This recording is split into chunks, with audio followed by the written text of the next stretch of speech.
Go! Yes. Yes. Yes. Yes. Yes. Yes. Yes. Ignore that. Here's a goal. Striker. This really gets you in the mood, man. Can only imagine. Absolutely. That was liquid football. Hello, everybody. It's your old friends at Monday Madness, and welcome to another episode of the Liquid Football Podcast. Woo! Okay, so it's the new season, new podcast, new structure, new format. We're actually trying to make this a streamlined show. After what, 3-4 years of podcasting, finally we're gonna give it a fucking go. Or shit like This is it. This is the final model. We've got it now. We've locked it down. We've established what we need to do. I'm joined, as always, by Neil. Unfortunately, Burkbot couldn't make it this time. She's too busy hunting. Because we're back in level 3. Yes, it's time for more TNA lockdown, ladies and gentlemen. You'd love to see it. Fucking hell, yeah. Yeah. Oh, well, it's almost as if this is inevitable or something. It's funny how it works. But who could have seen this coming? who could have seen this coming? But hey, we've got football now, so we're actually entertained for this lockdown, which is good. Which means we should technically stay indoors more. You know. Yes. So in theory, I should say, because if you all know, everything works in theory. So yes, unfortunately, it's only a 2-man podcast this week. Unfortunately, Burkbot couldn't join us tonight. She had some elephant-related business to deal with, so we'll just leave her at it for the time being.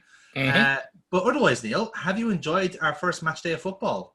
I fucking did. I really, really, really fucking did. Yep. Lots happened with Arsenal this week. And yeah, no, it was great. 3-0 tonking of Fulham. Aubameyang finally signed that thing. Yes, it's actually. Do you know what? For the both of us, it has been a fucking great week for the parish. It has been a mad week. It's been fucking crazy. Like it's gas, like because we're going like because I've spoken at length at how Liverpool Twitter was cannibalizing itself for a long time, and then suddenly today, like prayers have been answered tenfold. Because like you've gotten them, and you're getting you're getting dessert as well with potentially getting Jota. Wow, I have to admit now, a friend of mine constantly retweets a load of Manchester United Twitter. I'd say they are fucking going because they were going mental anyway. They were going batshit, and I think their only kind of ballast, psychically ballast, was the fact that Liverpool weren't doing anything either. Yeah. Now we've gone from doing fuck all to signing Thiago Alcantara and Diego Jota. I wouldn't mind much, but it's the fact that like all the targets that they have had are not happening. Like nobody. It literally just got that Van de Beek guy. He's pretty good. He's good. Yeah, I like he's him. He's enough player. But they didn't really need him. You know, they had Fernandes. That's what he got Fernandes. Yeah, they were more because I was looking him up. players. Exactly. I was looking him up and I was kind of going, hang on, this guy plays the exact same position Fernandes was. What the fuck are they doing? It's funny. It's funny because like I think it's been a theme of the round where like or the window that no one can sign defenders, so they're deciding not to bother and just sign attackers. Well, they can't sign defenders because Arsenal have signed all of them. Yeah, well done by the way. That was cunning strategy. A very cunning strategy. Now we call it the Chelsea. Yes, of course. Yeah, no, it's been crazy. Yeah. So yeah, no, it's been fantastic. So do you want to get into the match rundown now? Then yes, I think we'll have to. It's time for us to do our first Premier League rundown of the season. Woo-hoo. First Premier League rundown of the season of hell. Indeed, the year of hell, if you will. Fuck me, that's longer than a year now. It feels longer than a year. Yeah, that's it. Like it's going to feel longer, and it's just not going to get worse. It can only get better from here, lads. The clap for the NHS. What more did you want? Absolutely, yeah. When you set the bar this low, you can really say things can only get better. And then they get a shitload worse. And they get a shitload worse. Absolutely. Okay, for the fun part.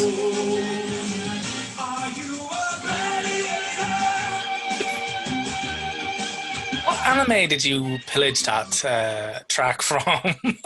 It's an anime called Gladiators. Fucking it is actually an anime. Jesus, I was taking a guess there. I was like, that sounds very distinctly anime. Prominent voice actors Ian Wright and Ulrika Johnson. I don't know if you've ever heard of them.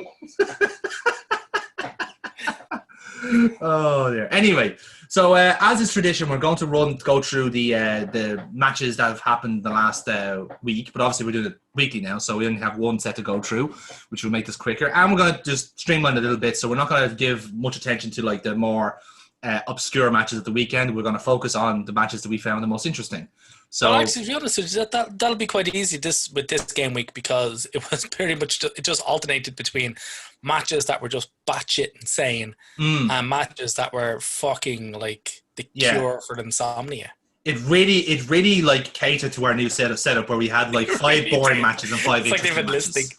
It is. It's good. You know, I'm glad someone has got our feedback. I have to say. Yeah. And somebody's got our back. Yeah. Look, Roy Hodgson's going like, lads, I got you, lads. Right, 1-0. That's all I want. That's it. So yes, we didn't have 2 matches that took place because the Manchester clubs needed to rely on. So we didn't get Man City Burnley, or we didn't get Aston Villa Man United.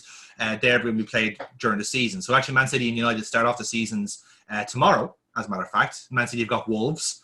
No pressure, lads. And I can't recall offhand who United have, but I think it was West. No, it's not West Brom. I'm wrong. But anyway, they're kicking off. I don't know who Manchester United are playing either. We really should have looked this up before the podcast started. To be honest, I just would have figured I'd have known it. Shit. Yeah.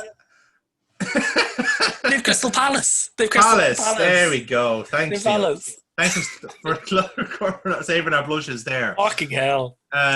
But yes. Hopefully my microphone won't pick up my furious mouse clicking. shit. Yes. Stalling for time. So yes, the matches that did happen though, we will start talking about, if you will, Crystal Palace versus Southampton, which ended as a 1-0 win to Palace, which was part of a surprise really, considering how awful they were last season, if you want to call it that.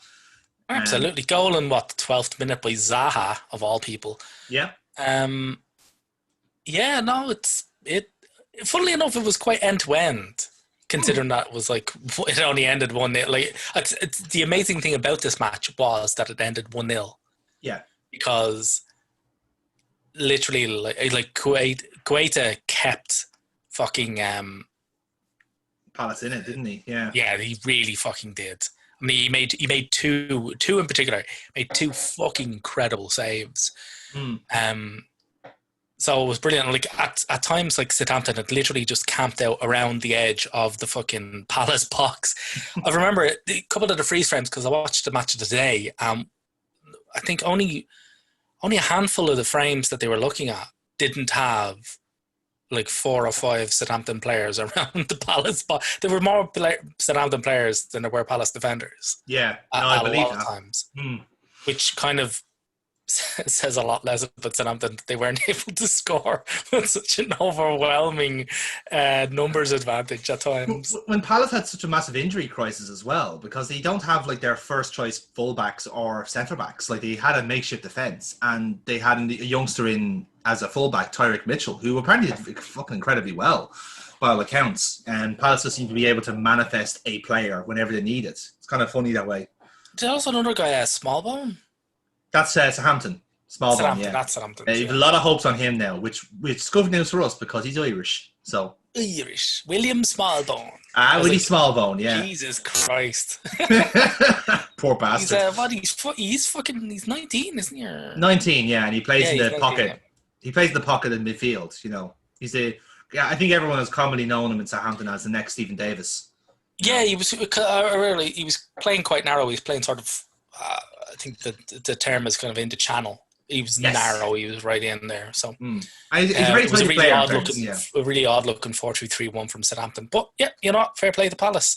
They fucking stuck it in, grounded out with 29% possession. Excellent. That is a Roy Hodgson performance if I've ever heard it. Fucking love to see it. Tony Pulis was looking on with pride. And speaking of, he made 2 subs. Yeah, 2 subs. 29% paid 2 subs. Didn't even use all of the subs. You know, so fuck. Excellent. Yeah. So fair play. Southampton. If I were looking at Southampton, I'd be like, this wasn't even their it wasn't like, oh, it was 11 men behind the ball. That's why we weren't able to score. Like Palace quite frequently did not have 11 men behind the ball. No, that was Palace it. quite frequently did not have the men who were meant to be behind the fucking ball, and they still didn't manage to score. So I'd be quite nervous if I was Southampton. Well, we'll see. Like first week jitters and all that, maybe it's like Ingsy can only, as you said, Ings can only get better. So in that sense, you can't really go wrong with that. That's why I timed it so. Moving on then, we were talking about Tony Pulis there. Let's go back to his old haunt. West Brom celebrated their return to the Premier League by getting thumped 3-0 by Leicester. This is not a shocker, really, is it? Like, West Brom, they were way off pace, like. Nah, not really. I suppose it threw up some quite interesting stats in that Jamie Vardy managed to walk away with like the man of the match award and 2 goals despite not having a single shot on target. Yeah, like he was like, way off the pace, like. It's so bizarre, but yeah. Yeah, no, it was fucking mad. 2 massively like avoidable penalties. Like they just did not need to do this. Like you look at this game and you're going, "Why are you doing that, lads? Come on, what the fuck?" And so yeah, like they were within like about 10 minutes of each other. So it was like, it's not as if one at each end of the match. They were like, actually, hang on, wait a minute. Yeah, 74 and 84. Yeah, like that was the thing. Like, well, apparently West Brom like started relatively well, but they just couldn't. They didn't have anything, and that's kind of going to be the theme of their season. Really, it's just that like they might have a good like spirit and they might be able to work together quite well, but they're just lacking in class. They're lacking in that X factor that you need in the Premier League. Pereira is supposed to be that, but whether he can do it enough is a question. I don't think he can personally. I think you need to invest a lot of money in that squad for it to float. And I suppose from Bromley's point of view, is it actually worth it? Just cashing in the fucking parachute payments to be easier. Yeah, it looks like they're already fighting for survival. Yeah, exactly. Moving on then was speaking of survival, West Ham Newcastle ended as a 2-0 win to Newcastle. 2 new signings doing the job for Newcastle.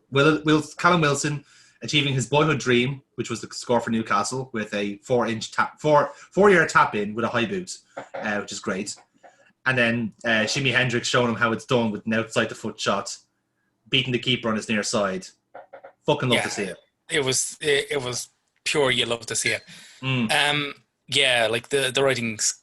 I think we were saying this the other day when we were doing our predictions. I mean, like West Ham. It's not a happy camp. They were a club in crisis before a ball was kicked.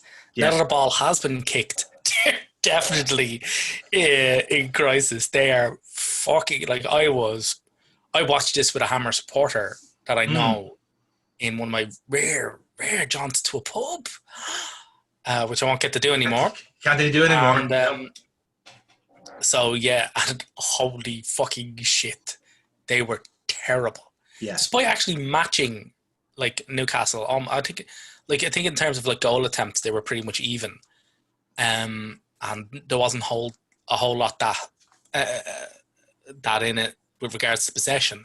But fuck me, like the West Ham are garbage. They're absolute fucking garbage. Like, but in a way, it tells quite an interesting story because out of those 2 teams, like the 2 teams kind of needed the same thing, which was new blood. They wanted new signings to fix the problems they had in West Ham will get a lot of blood. I mean, if they play like this, like most of their supporters will be bleeding out of their fucking eyes. Yeah, that's fair. Yeah. I don't think that helps with the squad balance, though. That's the thing. It really fuck me. It was terrible. Yeah, but like I said, that's the story really because like Newcastle. They addressed whatever shortcomings they had in the squad. Granted, they could probably do with more money, but for what they've done, the business is fantastic. They've signed the 4 things they need. A big lunch of relegation rejects, you know. But they're going cheap, like and they're going cheap, and they can be resold on. Like that's they're going cheap, and literally nobody wanted them. Like so, happy days. No, that's fine. Take whatever. I love Steve Bruce turning Newcastle into the dirty fucking dozen. That was his plan all along. It was to get the boys together, just get them all. Absolutely, the same thing, It's great. But yeah, no, I know it's like first game week, so I like jump at the conclusions. But fuck it, let's do it because it's the only way I'm going to lose weight over the course of this lockdown. I reckon West Ham have the next Sunderland written all over them. Yeah, it seems to be the kind of curse on Wisey really at this point, isn't it? I mean, who knows? Like, they could recover for the next match that they have against Arsenal. No, forget about that. No, they're dead. They're gone. That's the thing. The reason why I watched this purely because we were playing them next, and I was like, oh, I'll do a bit of recon, And Scout them Bielsa style, yeah. Fuck. I was just laughing my arse off. I was hanging on, mute this. But it was just fucking, I was pissing myself laughing. I was going, holy shit. If they play like this, we are going to fucking cut them to ribbons. Yeah, absolutely. But I mean, that's we can only hope as well, because it's good banter for the podcast as well, Oh, it'll be just hilarious banter. Like if Callum Wilson, Jeff Hendrick, and even Andy Carroll had a great game. He fucking played brilliantly. He had a great game. He had a fucking fantastic game. You're thinking, right, if they're going to have things, how do you think fucking Alexander Lacazette, Pepe, and Willian. And Willian's going to, what do you think they're going to do with the defense that's static? They're literally going to stand there going, guys, do you have a bet on? This isn't fun anymore. I just feel like I'm bullying people now. Yeah. Thankfully, it won't be the Arsenal. It won't be the Arsenal women. Won't be the only team racking up 9-0 scoreline, 9-1 scorelines. One can all I care for as a team sheet is a clean sheet, because I got Tierney as captain, so I don't give a fuck otherwise. You can go nuts. Tierney is the captain. I do, yeah. You motherfucker. And I'll tell you why, because think about my fantasy football team has already fucked it up this season. Because I played my free hit already, and I've radically changed my team. I was like, my god! Not even that. I love my team. My team is pretty decent. I'm gonna make changes on the fly though. But my problem is that I've got Salah and Trent as my two Liverpool players at the minute. Trent had a terrible first game week. Funny you should mention that, Neil. I had Trent captain instead of Salah. So fucking thanks for that. You fucking I had a Damien captain now, so I had Salah as my voice, and I was like, right, I'm fine. Could have been better. I had Trent. Oh, Jesus Christ. He didn't even get an assist. He didn't even get it was all Robertson. All Robbo, yeah. Yeah. Fucking so, anyway, moving on then, before I start lamenting my team. Overlapping centre-backs. Overlapping centre-backs beaten in 6 minutes, Neil, by Wolves, 2-0. Is this second season syndrome in effect, or are we all just... Well, considering actually yesterday they were beaten by Burnley 6-5 on penalties in the Carabao Cup. So Sheffield are out of the cup as well. Shocker. They're going to be devastated at that. I don't know. No, I don't. Wolves are really good. I think we all had Wolves pushing for top 4. If you got them of Jota, probably not.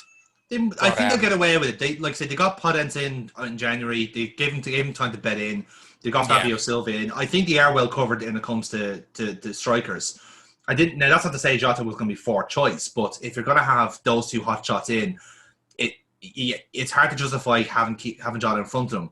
Having him now kind of do the same role with Liverpool, I think makes sense now. So, because he's going to be a fantastic backup for Mane and Salah, really. He can play all around the front three, so it's great. No, I don't think it's second season syndrome. I really don't. It's just they just had a bad start, got caught cold. Yeah, that was it. Really. Ramsden in particular got caught cold. Pretty much, and just this Wolves team is not a team you go 2-0 down to in the first 6 minutes and expect. I think we can salvage a point out of this. No, you fucking can't, pal. This is it, like. That's it. I'm like 2-0 up after 6 minutes. Sheffield kind of knew that they couldn't get into it, and Wolves knew that they couldn't get into it. Yeah. So they're like, okay then. We'll just keep it there. And then good GG. It was petered out. Although I will say one thing: like Sheffield will want to get that flakiness out of their play. I think so. Yeah, I think that's coming. Those 2 goals, like. Right then fine, you can make the excuse about being caught cold, but you can't do that. You just cannot defend that vapidly. Absolutely. I don't think it's second season syndrome, but it's shown up. It's good to be shown the problems that you have early on so you can correct them. I think so. Yeah. Like if this happened in the middle of the season and they suddenly started kind of falling down, you have concerns. Exactly. Yeah. Yeah. So a nightmare start, but I don't think too many people will have any issues with the overall performance. If you get me. No, I don't think so. I don't think there's anything to worry about just yet. And besides, like as we've seen from other games, there are far worse teams in the league. So even if you're shitting yourself, like believe me, there's 3 or 4 teams that's doing far worse than you are. So you're grand. Yes, you've already done 2 or 3 of them. Indeed. Moving on then to the game that was on Monday night, which was Brighton and Chelsea. Ended up as a 3-1 win to Chelsea, but it was a fairly even game, I have to say. I watched this myself, and Chelsea were good value for that 3-1 win, I'll be honest. A lot of it was about Havertz and Werner debuting. Didn't see much of them, I'll be honest. Havertz was fairly anonymous, again, granted. Starting off, I'll say one thing. Yeah, Werner tried to get stuck in and do his bit, but it's very obvious that the Premier League is not. He's not clicked into the Premier League the way it's obvious it's not run the way he thought he was. He's like, holy shit. But Havertz was totally anonymous. Yeah. There's nothing of him the entire fucking the entire game. Like, he was fucking anonymous. Like, I was getting endless pings on Facebook from my mates who'd all had him in their fantasy football teams, and they were all going fucking crazy. They're like, I can't even see the fucker on the pitch.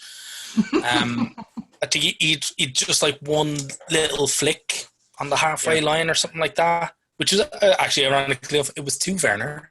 Did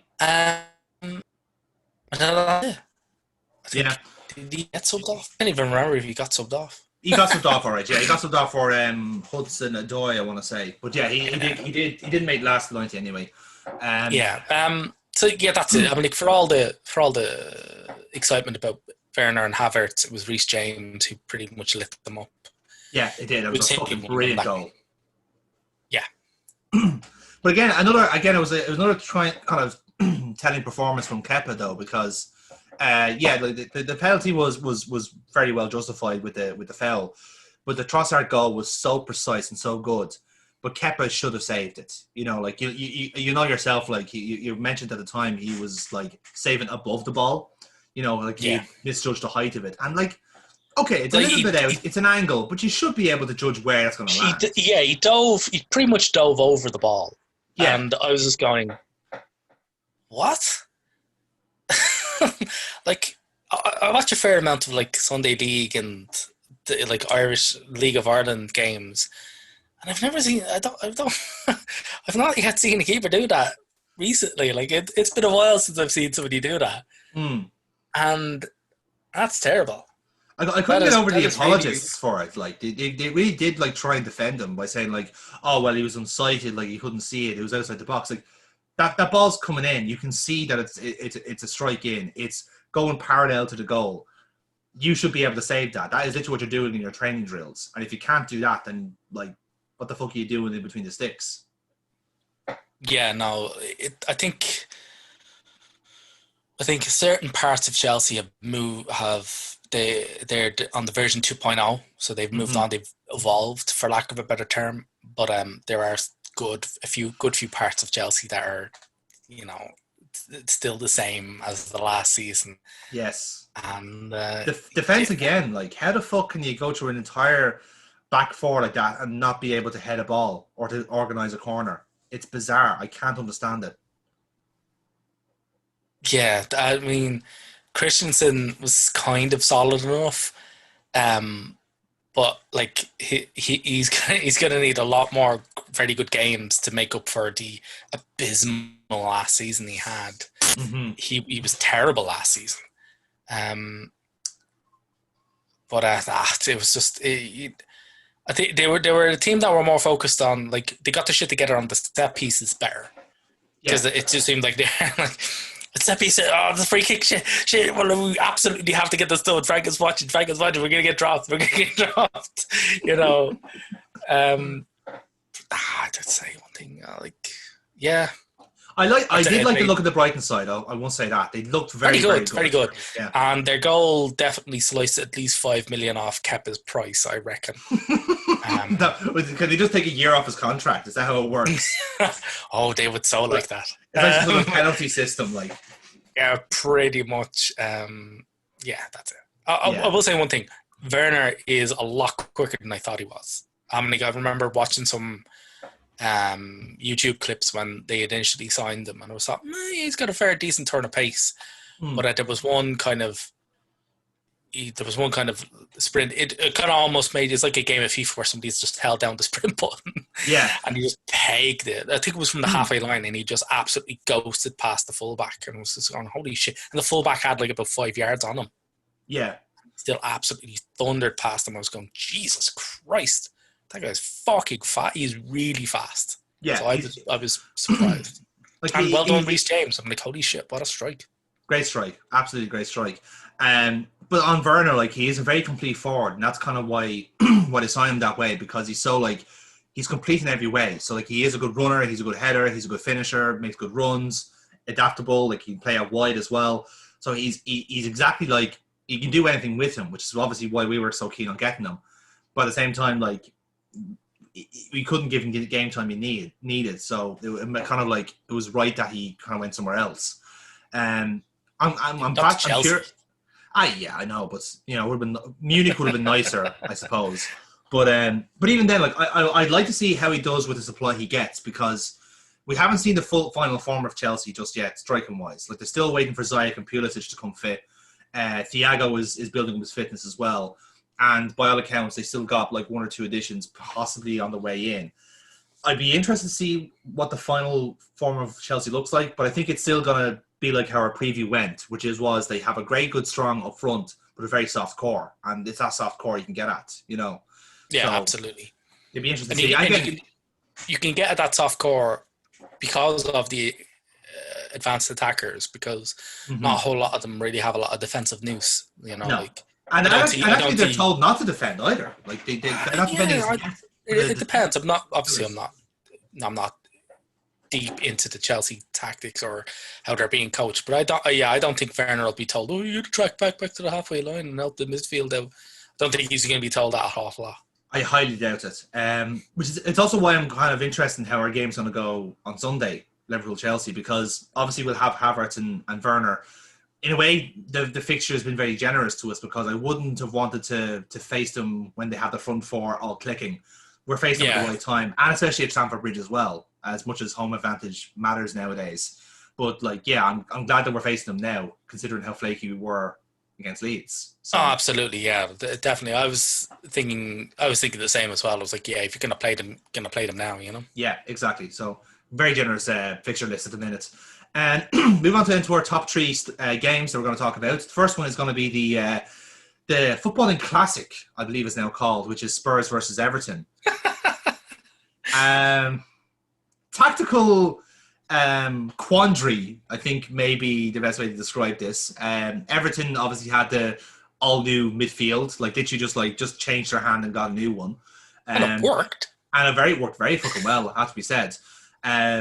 I'm not sure about this myself, right? Because obviously James looked really good, Alan looked really good, and Andre Gomez, after the troubles he had with injury, seemed to kind of pick up a good bit too. But again, I think of them going like they're playing against Spurs. They were playing against the Spurs who seemingly had no idea.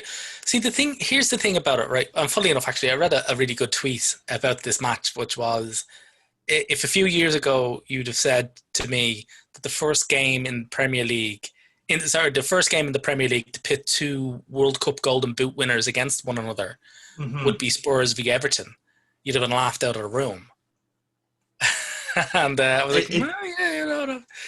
But here's the funny thing, right?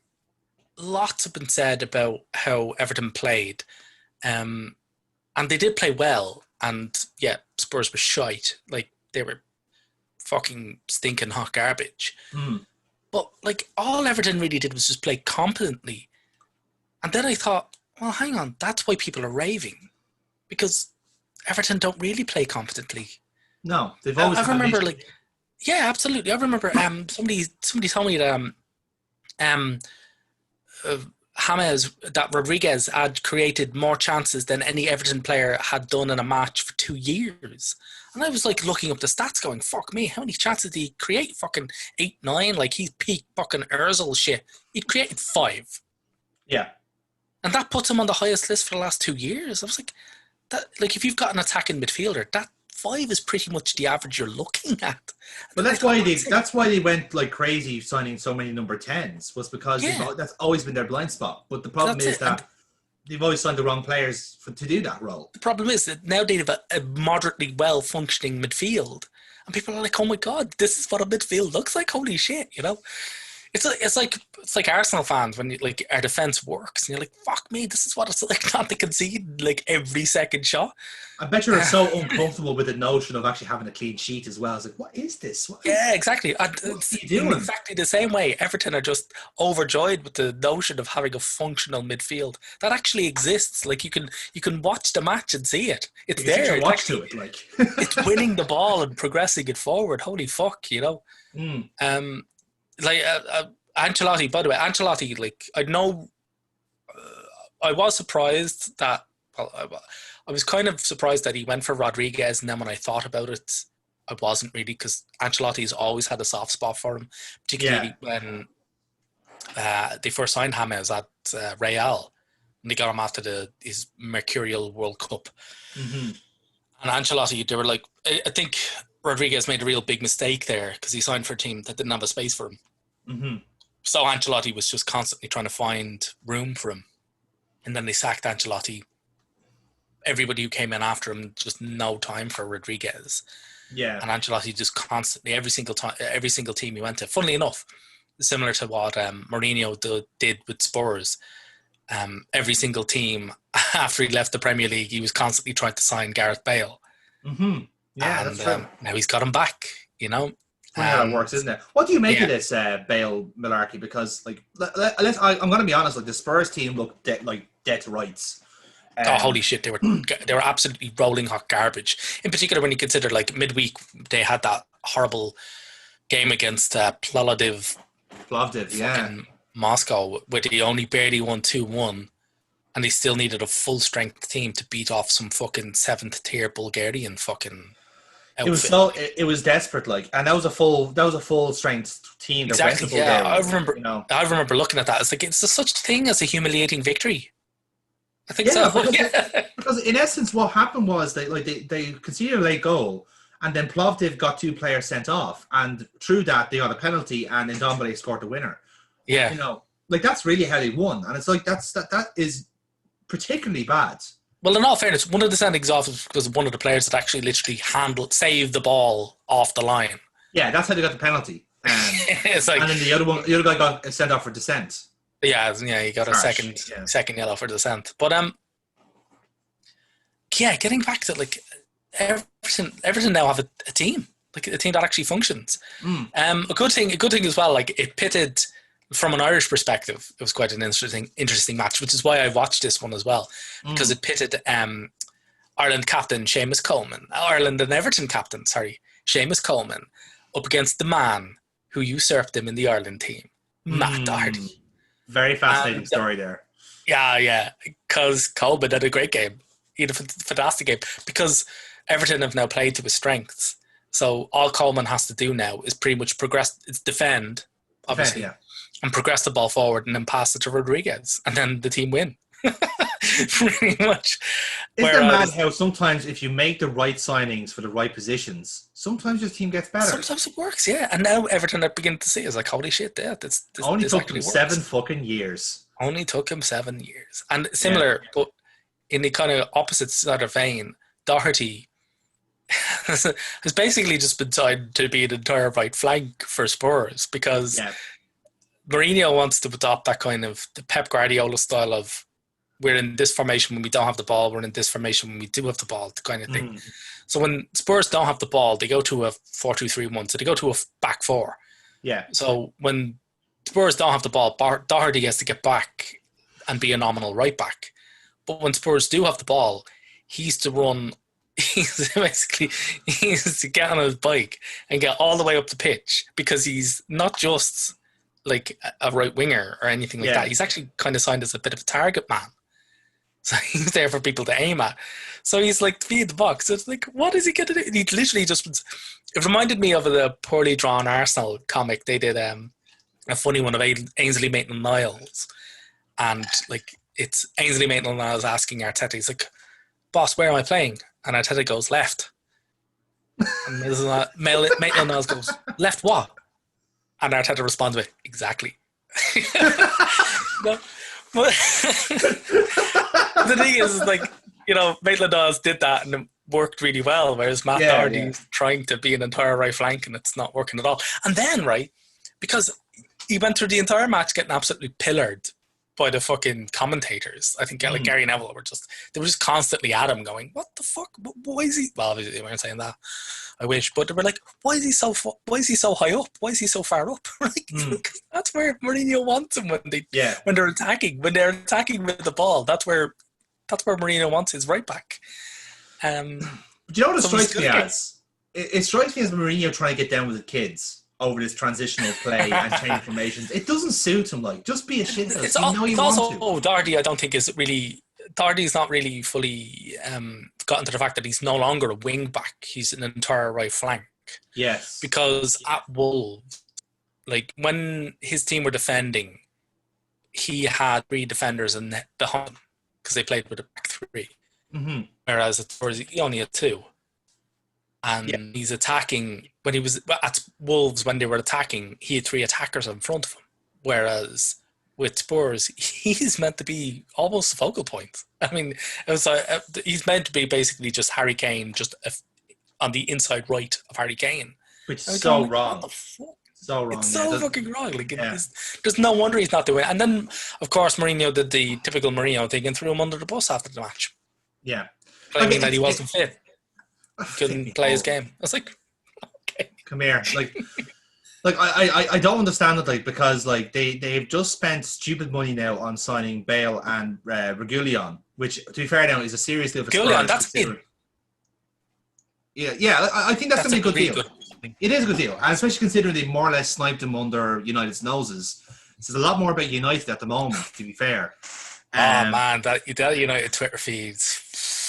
You can actually hear the piss boiling from here. Welcome to Liverpool Twitter 2 weeks ago. But here's the thing, though. Here's the thing with that, though. Like, granted, what you've done there is you set up a solid left back that'll slot into your team very, very well. A very offensive left back, which is great. The thing with that is that you've offset now Danny Rose, who's obviously fucking off to Genoa, it seems, and Ben Davies, who's apparently still there. Yeah, Danny Rose wasn't even given a quad, no. No, not even that. So, like Mourinho has spitefully just decided to replace Danny Rose. And again, like, I'll say this quite poignantly.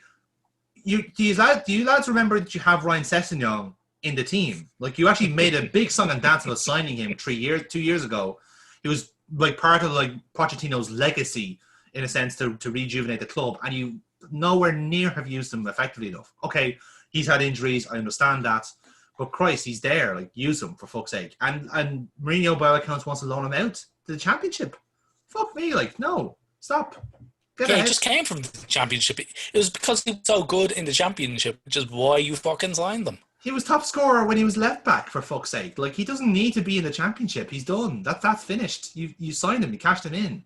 You know, look, Mourinho does not know what he's doing half the time, and like that's really kind of evident now. He looks to be making spiteful choices.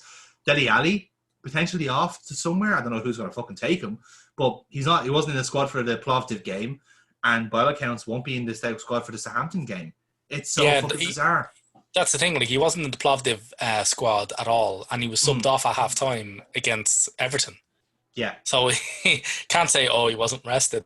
I think you feel fairly fucking well rested. Like, quite well rested.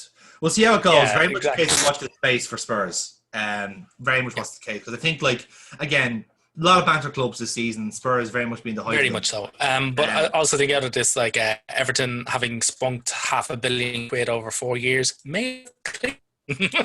everything's finally coming up Millhouse. Coming up Millhouse. Switching to the other side of North London, Neil. Let's talk about your 3-0 win against Scott Parker's Fulham. Great start to the season for you guys. Absolutely fantastic. Just fantastic. Really, really great start to the season.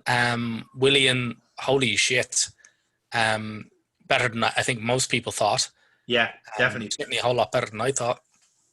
And just 3 assists on a debut. and really, really played kind of. It was freewheeling, but there was also a system to it. Yeah, there's a method to madness. It was just so fantastic. Man of the match. Unfortunately, man of the match award actually went to Gabriel Magalhaes, which I've no problem with either. But he just looks so fucking fast. He's like 6'4". He can jump like a salmon. Is how he got the goal, straight from the corner. Boom. Who thought having a big 6'4" centre half who can leap like a salmon in the opposition box might be handy for the set piece? That does seem quite good. Yeah, in fairness. Mystery to us all. But in any case, all right, then the connection wasn't too good because it kind of scuffed it in off his shoulder. But hey, do you really give a shit how they get them into the fucking night? Fuck it, I don't care. He could have smacked it in with his dick. I didn't give a shit. That has happened before, in fairness. But no, it was brilliant. We're sticking with the back three for now, despite everybody claiming that 4-3-3 is Arteta's beloved system. So there's a heavy, not stink, but there's a heavy kind of smell off Arsenal of if it ain't broke, don't fix it. Yeah. Holding came in. Holding after Arteta completely shot the loan deal to Newcastle in the head. It was brilliant, and he really demonstrated the channeling of all players for Rob Holding to channel. It's Thierry Henry with the ball juggling. That was fucking great. What did you call him? Robaldinho for a while. It's great. But Rob Holding, he is better than Cannavaro. But it was just fucking brilliant. Like, he had two players like sticking their foot in, and he still managed to juggle the ball, win a corner that we scored, win the corner that Gabriel scored from. So it wasn't just he wasn't just taking the piss like 3-0 in the 90th minute or something like that. No, we were inside of the field.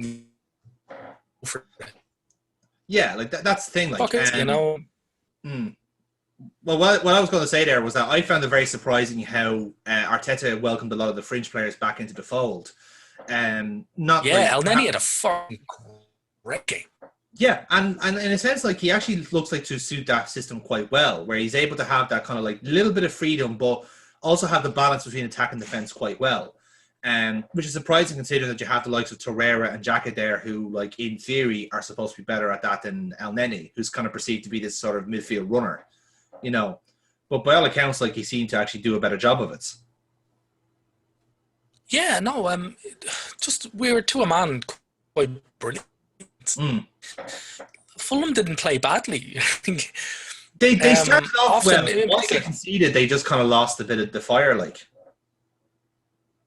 it was absoluteness. They really did look, when they considered that the last time we played them in the Premier League, we beat them 5-0. So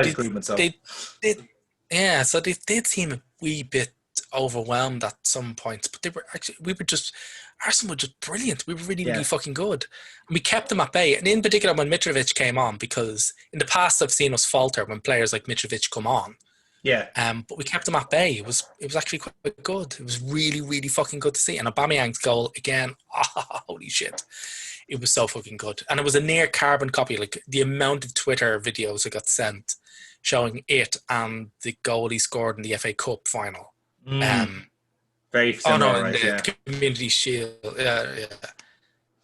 And it really is like a total carbon copy. And the team, that shows you how Arteta's got the team playing to a really system, and everybody kind of knowing it. That's really fucking good.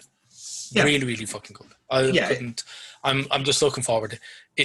If we keep this up, and if West Ham keep it up, it's going to be a cricket score tomorrow. Well, we can only hope, because again, any misfortune against West Ham makes for great podcast content. Actually, it'll be this time tomorrow, because unbelievably our game tomorrow against West Ham is at 8:00. Oh, nice! Primetime TV. Get the popcorn out, lads. It'll be great.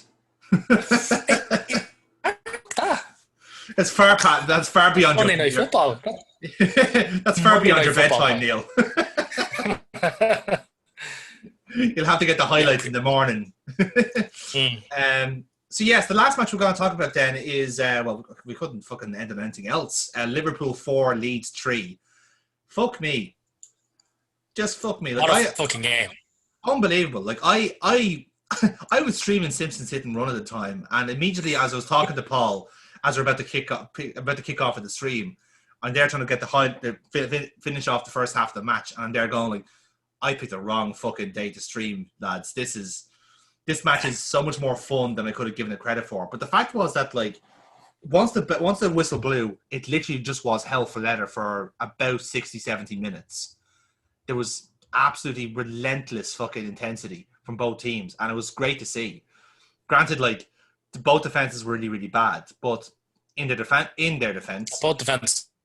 I mean, lots have been made of Roy Keane going off on Van Dijk, just going like, what the fuck? Like, they walked away with 3 points, but only because of Salah. He can't really do that. Salah racking up the first debut, well, the first match hat-trick pool player since John Aldridge. Yeah, it's actually the first ever hat-trick in the Premier League on the starting day. Yeah. So yeah, John Aldridge was the last person to do that, but yeah, it's like the criticism for Van Dijk is fairly well justified, because like in comparison to what he was like in the last few games, he hasn't been great.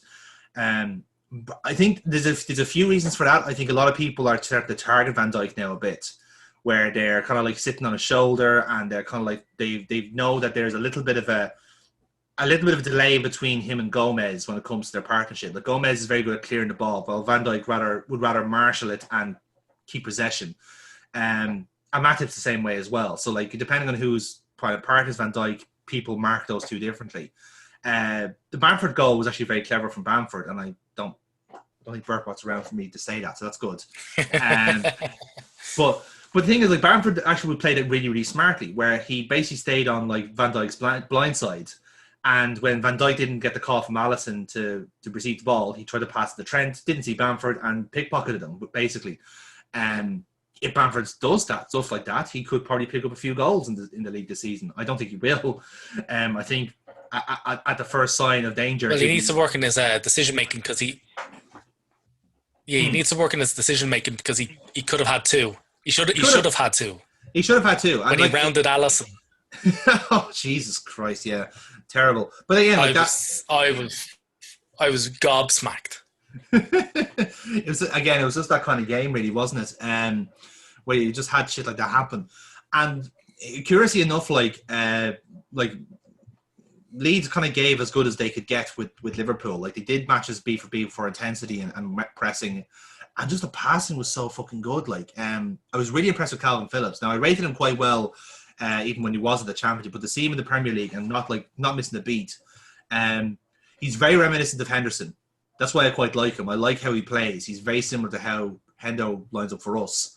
If anything happens to Hendo, I'd love to see Calvin Phillips in the Liverpool squad. I think he's a great fit. But his range of passing is sublime. Like, it really is underrated when it comes to England midfielders, which I'll get on to later on. But the great thing about it is that, like, Leeds really do have a way of doing things, which is to hit hard and fast, like fucking Brannigan's Law. And it worked against Liverpool, because Liverpool team were expecting this kind of intricate footballing porn that we know Bielsa for. When Bielsa just went, no, fuck it, pass, goal, done. You know, kind of way. In a way, like, Liverpool did eventually get there, but that's probably because Leeds had a very soft defence. Like, Robin Koch did not have a great start to his league career.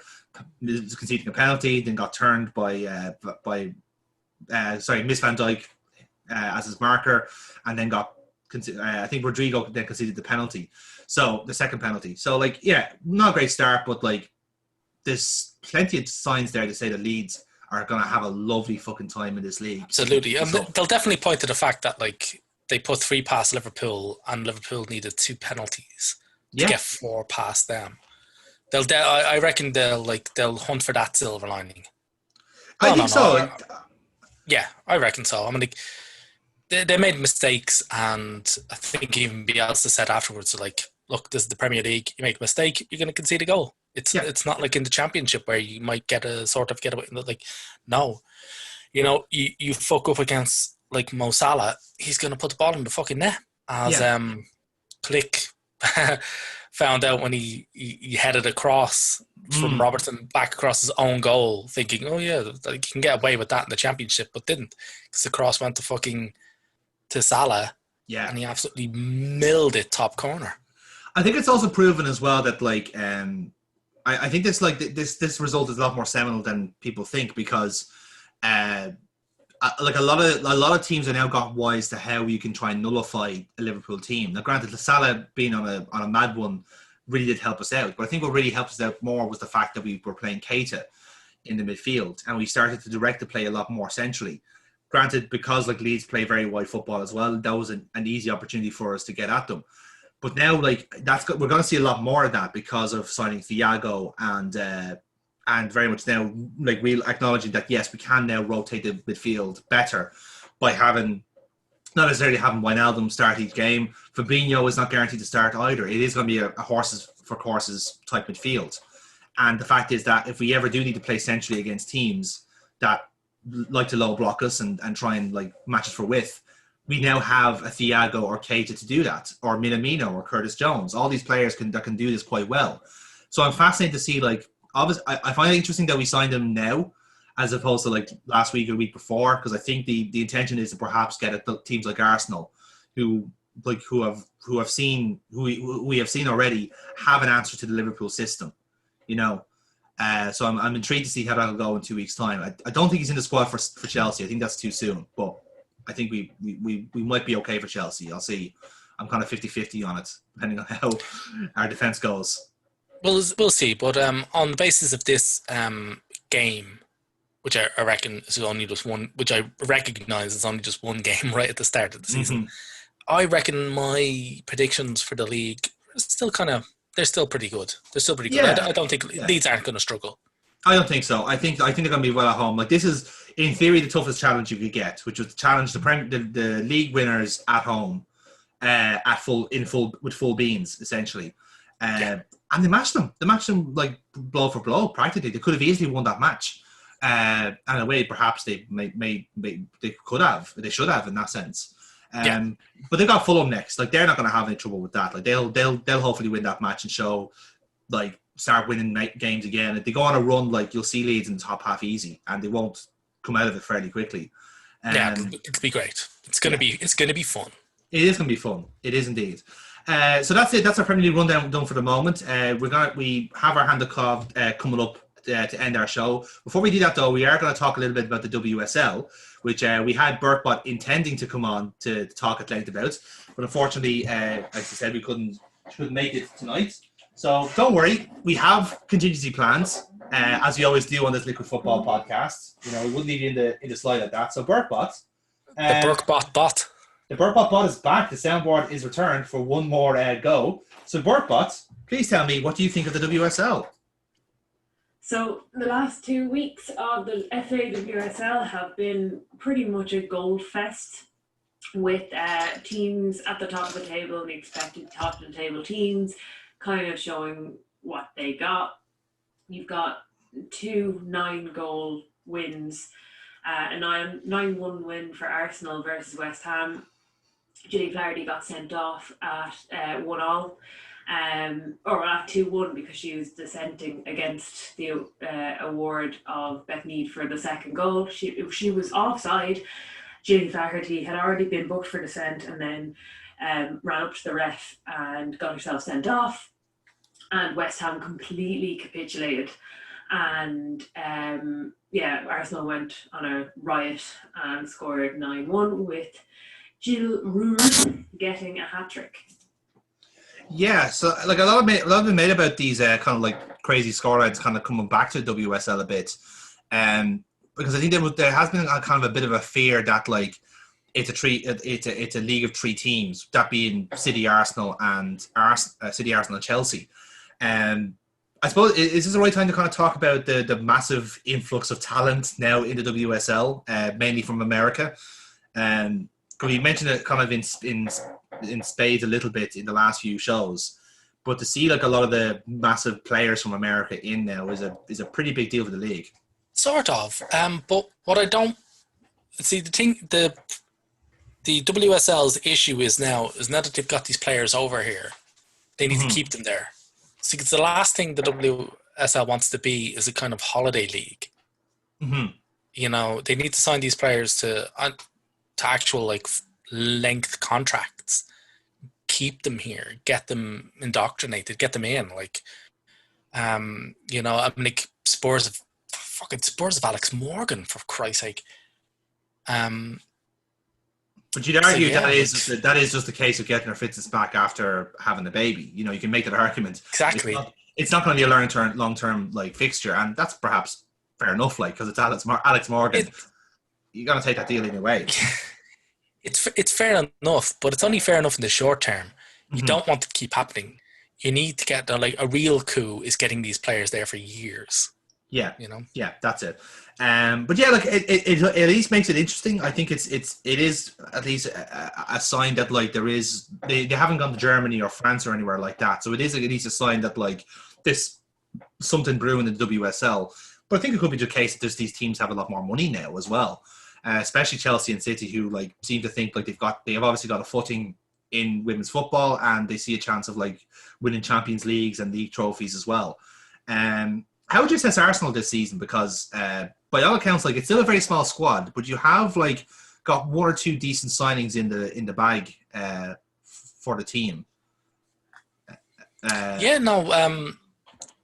It's been brilliant. Roord seems to have really come into her own. She seems to have gotten a taste for hat tricks. Always good. You know, it's not every day when you steamroller another team 9-0 and you've outscored Vivian Miedema. Actually, it's not every day that anybody outscores that woman at all. Yeah, it's hard to outsulk her at this stage, even. Pretty much, but no, the team's clicking. Montemurro knows what he's doing, and he's only bolstering. He's really only adding on really fine touches now to this team. He's not going to bloat it out. And I would prefer 2 or 3 more players, and I think he would too. But it depends on those 2 players. Like he's not going to. There's no bloat to this team. It's just pure leanness all the way through. And I think that's what he's aiming for. He's aiming for players that he can rely on for years on end, not just some fucking blow in from the Americans. You know, and I actually admire that, in fairness, because in a sense, like you've actually gone the opposite to a lot of other clubs, where you've actually looked at the Australian leagues and the Australian teams with Roard and Steph Catley, who I think is like a very tidy signing in her own sense. Like again, one of the best left backs in women's football. You can't really go wrong with that.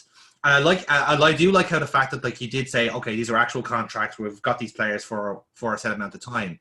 And again, it's what you guys have been doing the last few years, where like you haven't necessarily overhauled a team or bought squad depth. You've just brought in 1 or 2 additions that makes a team better in certain ways, or makes a team different, perhaps. And that's good. Like it's like Montemurro has always had that style of like small squad, keeping close knit, and just fine tune every season. Absolutely, yeah. We're going Australian because Montemurro's kind of experienced with all these players. So Tanley he sees a gap in the team. He knows somebody who can fill that gap, and they're going to come to Arsenal. You know, and also because it's all the way in Australia, nobody's looking at them. Everybody's looking towards America, because seemingly the entire double World Cup winning team are like, hey, anybody want to pay us some cash to go play football? And everybody's like, fuck yes. Yes, we know who you are. So does fucking everybody, you know? So exactly. That's it. Yeah. So let's continue on with Burkbot's recap of the WSL there. Okay. Week 2 of the FAWSL saw Chelsea then go up against Bristol. They had gotten 11-1 throbbing last year against Arsenal, but this year it was Chelsea's turn to get run riot with 9 different goal scorers, which is just frankly shockingly scary for the league. Like Sophie Bagley in goal, like you think after conceding 9 goals she would be like having a bad match, but there's 27 goals, and I think or 27 shots, and out of the 27 shots, the ones that she didn't get to were goals. So like it was just ridiculous. It just shows the gulf between the teams. Manchester United on the first week got a draw against Chelsea, which kind of shook them a bit, and I think then they came back with a vengeance in week 2 against Bristol. Yeah, so it's kind of talking back on the point we were making there about how like it is very much like a league of have and have-nots at the minute. Bristol are almost certainly the have-nots and will be, by all accounts, favourites to go down unless Reading has something to say about it. But even still, like it's curious about how like how those type of teams are going to go, because like there are some quite nice teams in the league like West Ham and Brighton, but they can't really hold a candle to the likes of the top 3. So it's a curious mix of like very established contenders, very established mid-table, and then definite relegators. You know, it's odd. Yeah, but in all fairness, that's just how the league is panning out now with the way the money is going, because there's a bit more money sloshing around at the top clubs, and it's creating this huge disparity. Like, in all fairness, there's no reason why the West Ham women's team can't be better than it is now. You know, just need the owners to put a bit more money. I mean, like, they're pumping huge amounts of cash into the men's team and getting absolutely fucking nowhere. Yeah, very true. You know, just buying fucking donkey after donkey. Might as well set up a fucking glue factory. Maybe the end game for the West Ham stadium, in fairness. Like, that is entirely possible. It's pretty much, yeah. Or they're like, the men's team are going to get relegated with that huge white elephant of a fucking stadium like around their neck, and it's kind of like, this is going to be ridiculous. It's going to be like, it is definitely another Sunderland. Yeah. But like their women's team, much like the same thing with Sunderland, their women's team is actually doing really fucking well. Like with a bit of investment, and it wouldn't be a huge amount. They're not fucking like all these other teams. They aren't spending huge amounts of cash. That's the thing about it. Like, people think, oh, they're absolutely fucking spunking billions. They're not.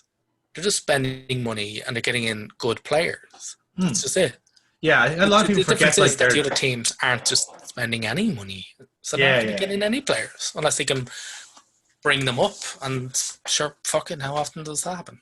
Exactly. Like I think a lot of people forget like the gulf of like wealth in both the men's and women's teams. Like, we're not talking millions here. We're talking like hundreds and thousands. That's it. Like, it's not that much. Pernell Harder was signed for 300 grand. Yeah, and like that was by far like the marquee signing in years. Like, she's arguably one of the best female players on the planet. Yeah, 300 grand. You know. That's it. What was how much was Sam Kerr, like, you know, not that much either. Like, it was around the same. 150, 200,000. If Pernell Harder was 300k, Sam Kerr wasn't. Even if she was more, I suppose maybe because Kerr was literally was actually voted the best women's player at the time when she was. At the time, yeah. So she may have gone for maybe 350, maybe. Well, that's she'd be valued at that. Least, yeah. That's literally the increments we're talking about here. So, yeah, when you say it's a case of have and have nots, the lower team is West Ham definitely have. They're just not doing anything with it. Yeah, precisely. I suppose from a Liverpool point of view, at the women's side, we're in the kind of women's championship this season. We've done okay, in fairness. We've had the 2 match days we've had. We drew against Durham 1-1, which we really should have won, in fairness. We were leading for most of it. And then we beat London Bees 2-0, which is a fucking great result for us. Was it 2-0, 3-0? I can't remember. 2-0, I think it was. Great result for us, away from home as well. So a big fucking deal that was. Because London Bees are one of the more prominent teams in that league. It's a very competitive league, in fairness, but I fancy us to go back up there, because I think a lot of the issues we had last season were not the women's fault team. It was the fact that like there was just neglect, full stop. And it seems that perhaps there's a bit of recovery happening. The same team is perhaps together. Babajibe is doing serious fucking bits for us at the minute. She's very much driving the team forward. Rachel Furness, really starting to get prolific now, goal scoring wise. So there's a very good combination there, and the rest of the team are just starting to follow suit a bit. So it's good. There's definitely green sprouts there.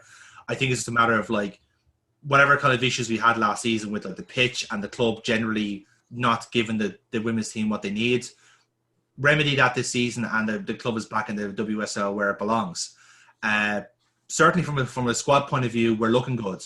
It's just a matter of putting it all together, like we didn't do last season. So I'm hopeful. We get back to the big time next season, and then start like taking this shit seriously, because I think Nike really want to start taking this shit seriously, because it's kind of one of their things. Yeah. You know what I mean? So yes, with that in mind then, so we are going to we were meant to do a bit more of a deeper dive into WSL, but we'll do it next week, hopefully, if Burkbot's around, so we can get a more of a defined look at it. But for now, Neil, it's time to end on our favourite segment, which is the Hand of Cod. So let's do it.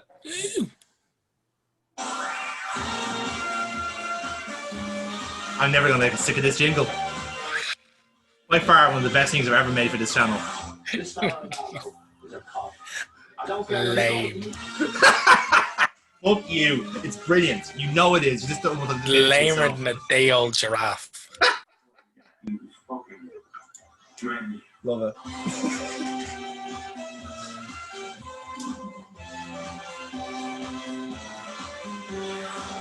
Rod Lucas. He's the lad who ran away and left his money for a young one.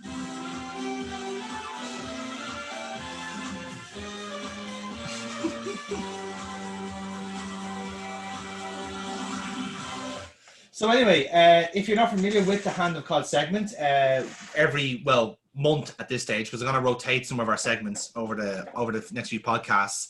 We're going to submit something that's got on our wick over the last while and talk about it, and one of us will nominate it as the most annoying thing over the last few weeks. So, Neil, I understand you bought yourself a little book. I've not fully read it yet, so it might be on next week's or the week after. It's Hand of Cod. Mm-hmm. But I bought Champagne Football, which is the full in-depth story of the FAI under John Delaney. Oh God! And it is fucking crazy. What is your opinion on bunnies? Right. Well, here's the thing. Right. It starts off with an account of his birthday party, which was billed to the FAI. It costs. He said that it costs 50 grand. Oh no! So he said that it cost 60 grand, but it didn't. It cost 80. Jesus. He had a gigantic ice sculpture. It was his 50th, so he had a gigantic ice sculpture. It was James Bond themed. So he was 0050. Fucking. And so he had a gigantic, and I mean gigantic, like there's a picture in the book of the ice sculpture, which is the ice sculpture of James Bond's gun, the Walter PPK. Yeah. So yeah, that's it. That was one of it. And, lethal amounts of cringe. Oh yeah. So as it turns out, then afterwards, because there was a huge what's known as the Chorus report, which was an investigation by basically Sport Ireland, who were the funding they're the people with their hands in the purse strings. Basically, it was just an investigation into what the fuck was going on in the FAI. And so they found out that his birthday party actually cost 80 grand. But he repaid. It must be said that John Delaney did repay the FAI to the tune of 50 grand. So they absorbed, they absorbed 30,000 euros towards it. Basically, the whole thing. I'm at the point now where it's been revealed that like he has basically cost the FAI in addition to his 360,000 euros a year salary.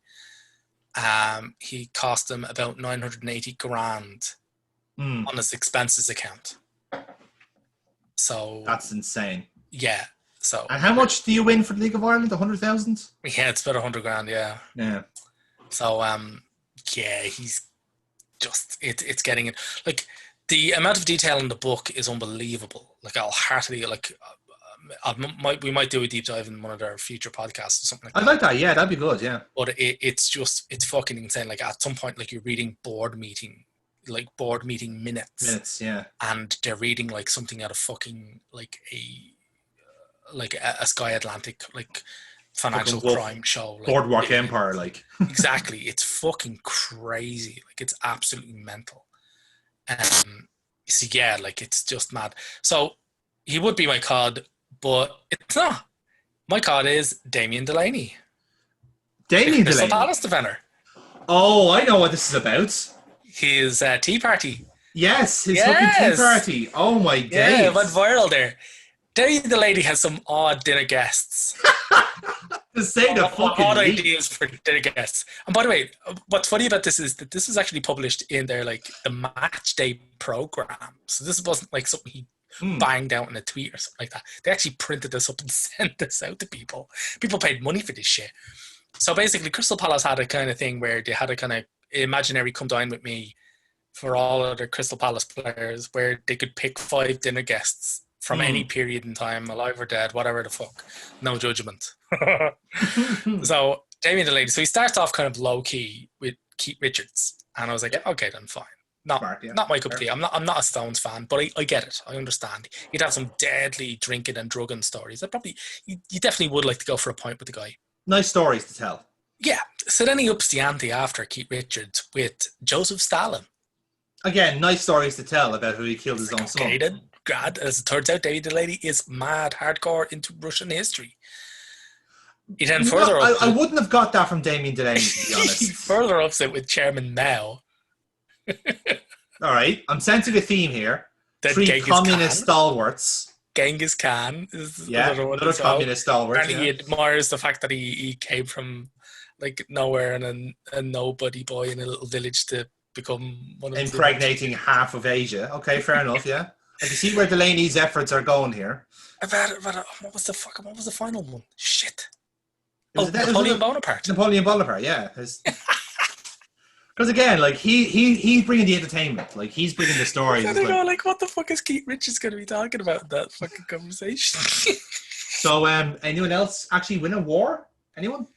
Oh, no, it was fucking just bad. me then. Just me. I won a war. It was just so crazy. I was like, look, as much as I admire footballers for having kind of interests and not just being just footballers, but I just found that just so fucking hilarious. I was like, you fucking wait. It's almost as if like he went into Google, typed in famous historical figures. Interesting people. I'll Google that now for the crack. Hang on. What's the first like Google search for interesting people? This is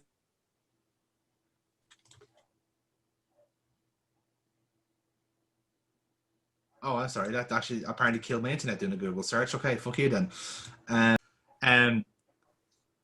15 interesting people that history somehow forgot. I'm fairly sure people know about Bonaparte and Genghis Khan. Okay, we've got Marilyn Monroe, Nelson Mandela, John Martin Luther King, Pele. Okay, so, fair to say Damien's gone left field with his selections. So I would have thought Delaney would have picked a fucking footballer or a woman. Think so, but here we are. It's weird. Yeah, that was a weird one. I heard that story myself and I thought, like, weird. Perhaps it's best not to know about the inner lives of footballers. You don't want to know. Do you really want to know what Damien Delaney's dinner party is? Yeah, exactly. Yeah, that's not really a, I'm not going to lose sleep over that. I just thought it was just fucking crazy. It sounded just so hilariously made up. I was like, no, that's it. Yeah, that's a fact or fiction fucking story, isn't it? Like, let's hear what Burkball has to say. Unfortunately, obviously, she can't be here to explain this fully, but she has submitted a card for this week, so let's see what she thinks. I was going to go with the FAWSL standard of refereeing because it's just gash. And Julie Flaherty got sent off for West Ham for complaining to the ref on 2 occasions. So she got 2 yellow cards for consent, which is so stupid as a captain. But yeah, the standard of refereeing is just so bad. Like, they miss so many offsides, rash challenges that go uncarded. Just things like that they just haven't caught up to the standard of the players and standard of the league. So I just think they're all cods because they should be improving with the amount of star players coming into the league now. There has to be a gold standard of refereeing seen across the league, but so far the first 2 rounds of this there hasn't been.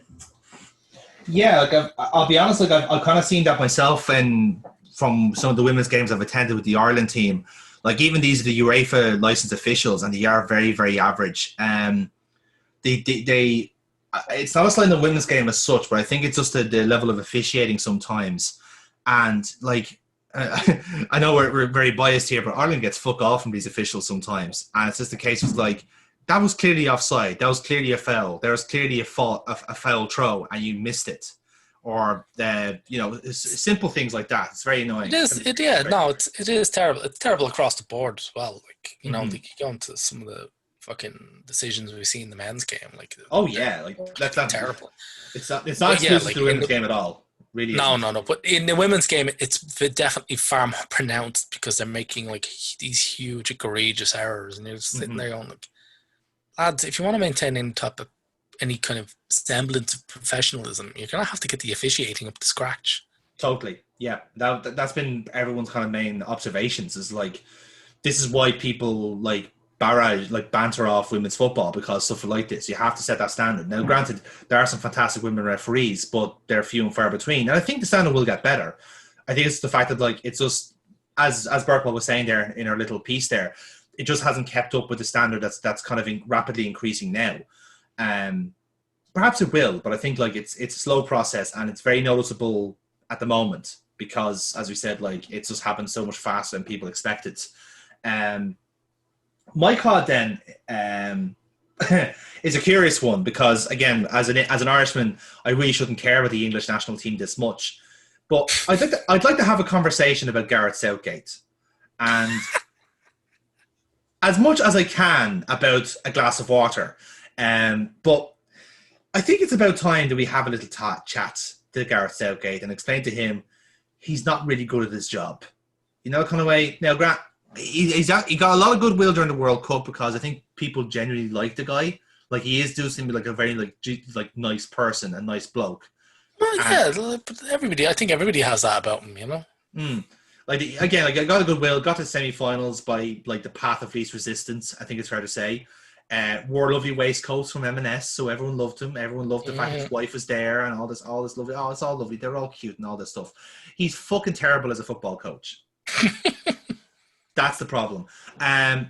Again, nothing personal. I like the guy. I like the guy as an individual. I think his politics are very nice as well. He's doing things the right way, nice and moral, ethical, all this shit. But footballing stands, he's atrocious. I looked at the way they played against Iceland, and it is generally the most horrendous football you've seen all year.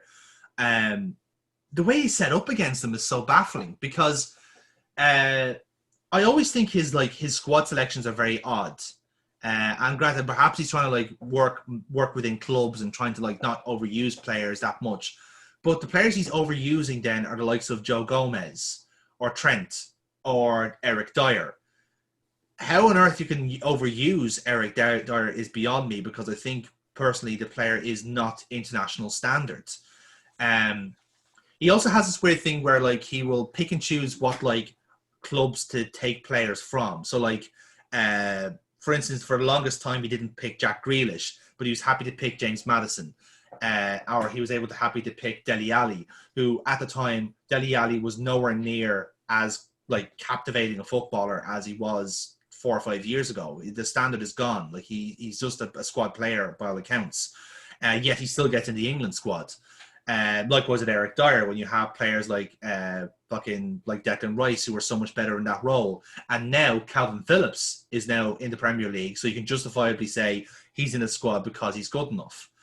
To line up a team against Iceland with three centre backs, 2 wing backs, and 2 holding defenders, which is essentially a back 7, is ludicrous. Is absolutely ludicrous. Like I'm going to call out the squad here because it's baffling to me that this is how it turned out. Because I couldn't believe it. Like when I'm looking at it, for the wealth, they're spoiled when it comes to like attacking prowess now in England, and yet he's trying to have such a pragmatic lineup and unit. It just does not make sense at all. And in a sense, they were actually quite lucky to have won it. Okay, so here's the team that went out to face Iceland, right? You got Jordan Pickford in goal. Okay, granted, you had Henderson in the squad, but really, this is the kind of match to put Henderson or Pope in. I'm still massively disagreeing on Pickford being number 1. He's nowhere near number 1 for England. So his team was actually, in essence, a 5-3-2. Okay, so you had Trippier and Walker as your fullbacks. Fair enough, experience. I'm not going to be overly critical of it. And then the back 3 was Joe Gomez, Eric Dyer, and Declan Rice. Jesus fucking Christ, first of all. And then you had a midfield 3 then of Ward-Prowse, Phil Foden and Jadon Sancho. In theory, quite good. But the problem is that where they actually are positionally, because Sancho was playing a bit more was centrally, when Sancho is all 100% a wide player. And Foden was not sure where he was playing either. He was kind of playing in a channel and wasn't really going anywhere with it. Raheem Sterling then was kind of serving as second striker to Harry Kane, which in theory works, but not for Sterling. Sterling is not that type of player. You know, he's a wide player. So having them kind of like try and play inside doesn't work for them. Sterling is a very much like that kind of person who cuts inside late on the field and then gets his goals that way. Tries to tap them in and still somehow fucking misses them. So I'm looking at that thinking like there's such a better team you can make out of this. And okay, I understand like it's probably not the best indicator because a lot of those players like the likes of the United players were unavailable, the Chelsea players were unavailable, most of the Liverpool squad was unavailable as well. Perhaps not the best signs, but even then, the actual philosophy of the team is completely off for the squad they have.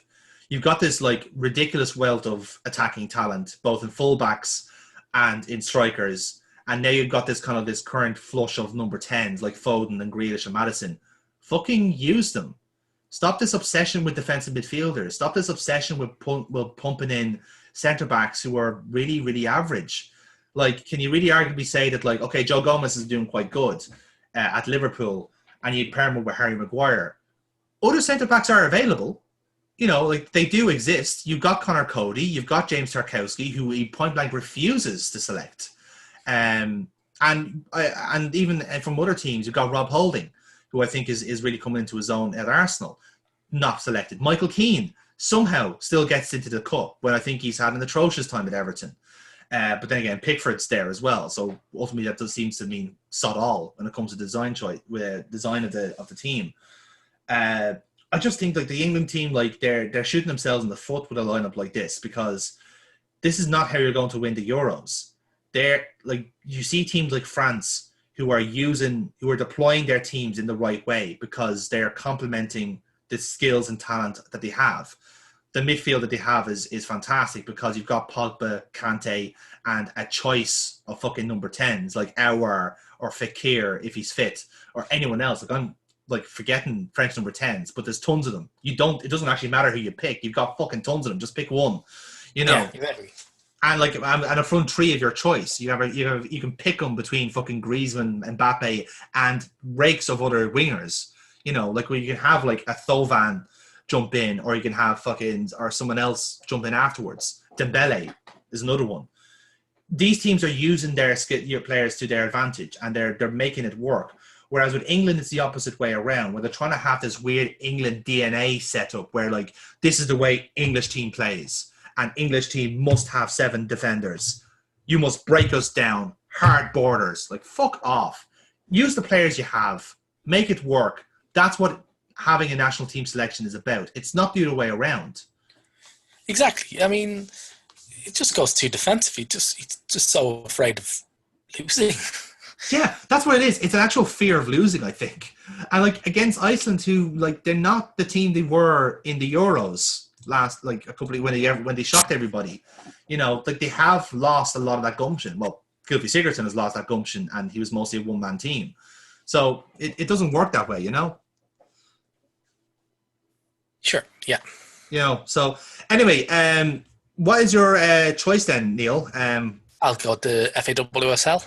Okay, that's a good shout. I was fascinated with the Damien Delaney story. I'll be honest. I have to go with that. Like that's just exceptional. Absolutely, it's really really good. So yeah, we might add in post what Burkbot picked. I don't think it really matters at this point. It's probably going to be a draw, so we'll just leave it at that. That's our show, guys. We've got covered everything we needed to do. Next week we'll have such fun things to talk about, like Arsenal, West Ham. The Manchester clubs coming back into the league, and then whatever happens in Liverpool, Chelsea. So that's all to come. Amen, Reverend. Indeed. So that is it for now. Give us a follow at Monday Madness LP for more updates on the Liquid Football Podcast. Smash the like and subscribe, lads. It would be greatly appreciated if you could do that. We'd very much love to see it. And by all means, follow us on Spotify for more of our podcasts, including Jellyfield Donut and everything else that we're putting up online. Perhaps you're watching this on the Nerds of Us channel. If so, give us a subscription. And we'll see you next week for the next podcast. But until then, guys, I've been Jonathan. That's been Neil. Burtbot has been there remotely, except her soundboard is broken. Trust us in that one. We'll see you next time on the Liquid Football Podcast. Until then, take care. Stay safe.